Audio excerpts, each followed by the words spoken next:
દેશની સીમાઓ માતાના વસ્ત્ર સમાન છે. તેનું રક્ષણ કરવું દરેક ભારતીયની ફરજ છે. ભીષ્મ પિતામહ. નમસ્કાર દર્શક મિત્રો, સરહદ ન્યૂઝ ચેનલમાં આપનું સ્વાગત છે. હું અનિતા ગોસ્વામી. હવે જોઈએ સમાચાર વિસ્તારથી.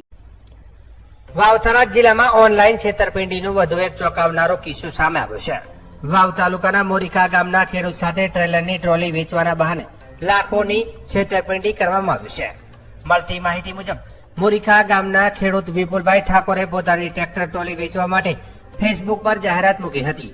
આ જાહેરાત જોઈ ઠગબાજોએ ખેડૂતનો સંપર્ક કર્યો હતો. ઊંઝાના લાલુભા બચુભા પરમાર અને દશરથભાઈ મફાભાઈ પ્રજાપતિએ ટ્રોલી ખરીદવાનો સોદો રૂપિયા 1.33 લાખમાં નક્કી કર્યો હતો.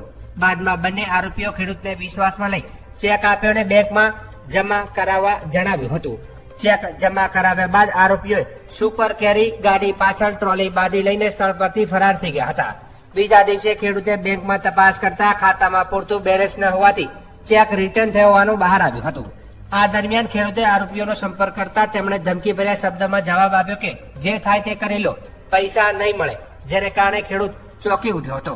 આ બનાવ અંગે વિપુલભાઈ ઠાકોરે વાવ પોલીસ મથકે ફરિયાદ નોંધાવતા પોલીસે લાલુભા બચુભા પરમાર અને દશરથભાઈ મફાભાઈ પ્રજાપતિ રહે ઊંઝા ચાણસમાં વિરુદ્ધ વિશ્વાસઘાત અને છેતરપિંડીનો ગુનો દાખલ કર્યો છે.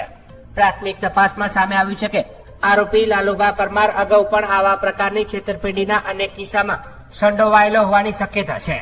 પોલીસે આરોપીને ઝડપી પાડવા માટે તપાસ તેજ કરી છે.